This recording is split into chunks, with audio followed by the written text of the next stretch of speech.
Why Princess Diana's 1995 BBC interview shocked the world. The interview, in which Princess Diana talked about her struggles with mental health and her marriage, rocked the royal family and generated empathy among the public. Princess Diana's BBC interview with Martin Bashir, an interview with HRH the Princess of Wales, aired on November 20, 1995 on the documentary series, Panorama.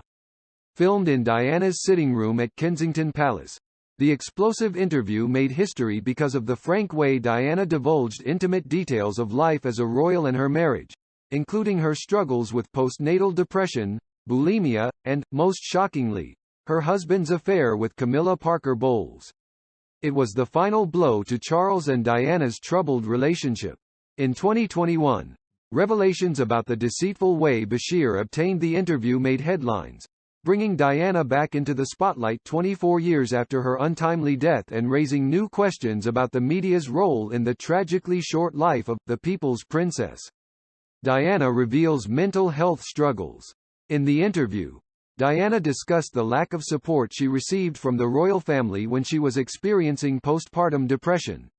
"Well, maybe I was the first person ever to be in this family who ever had a depression or was ever openly tearful," she said. And obviously that was daunting, because if you've never seen it before, how do you support it? She said her struggles quickly led to her being written off. It gave everybody a wonderful new label: Diana's unstable and Diana's mentally unbalanced. And unfortunately, that seems to have stuck. Diana admitted to cutting herself and openly discussed her bulimia. She blamed her heartache on her failing relationship. "It was a symptom of what was going on in my marriage. I was crying out for help, but giving the wrong signals, and people were using my bulimia as a coat on a hanger. They decided that was the problem." Diana was unstable. Her candor was revolutionary for a royal. No one had ever heard of a royal talking about bulimia or self-harm. This was Diana smashing taboos in these shocking revelations, says Katie Nicholl, author of The New Royals: Queen Elizabeth's Legacy and the Future of the Crown. "There were 3 of us in the marriage. Both Charles and Diana had engaged with the press about the breakdown of their marriage. Diana had provided information to Andrew Morton for his biography Diana, Her True Story, and Charles confessed to adultery when questioned by Jonathan Dimbleby, author of The Prince of Wales, a biography. But this was the first time Diana had directly named Camilla Parker Bowles as the 3rd person in her marriage." Diana told Bashir, "There were 3 of us in this marriage, so it was a bit crowded."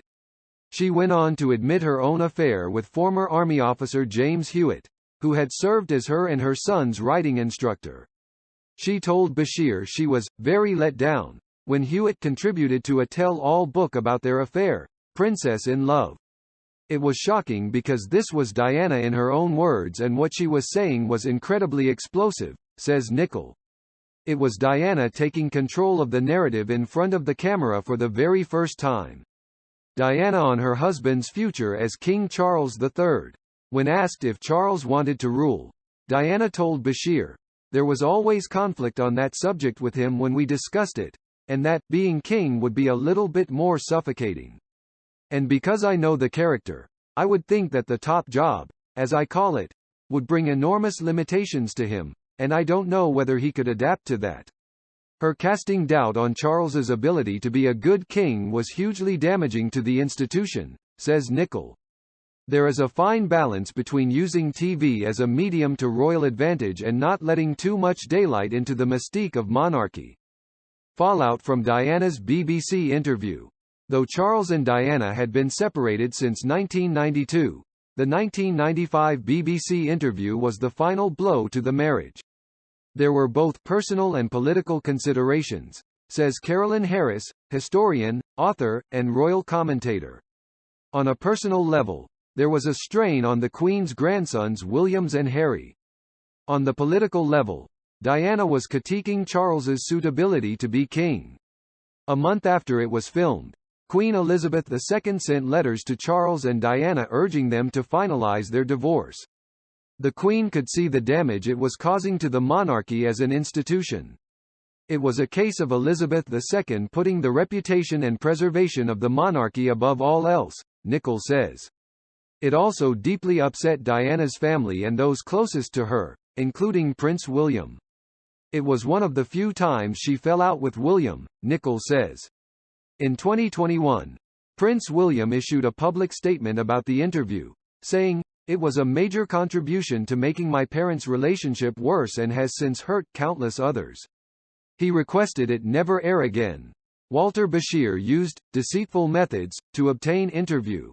The interview was conducted with the utmost secrecy, with equipment smuggled into Kensington Palace and the Board of Governors of the BBC strategically left in the dark about its planning and execution. In 2020, the BBC hired Judge Lord Dyson to conduct an investigation into allegations that Bashir misled Diana in order to get the interview. The Dyson report found Bashir employed deceitful methods to gain Diana's trust, including forging bank statements that fueled her paranoia that she was under surveillance. Diana was being encouraged to believe that the palace was carefully monitoring her conversations and her movements, says Harris. In 2021, Prince William condemned the way the interview was obtained, saying, "The BBC's failures contributed significantly to her fear, paranoia and isolation that I remember from those final years with her. While she always wanted to talk, the way Bashir booked the interview is so discredited that his actions have to be taken into account," says Nicholl.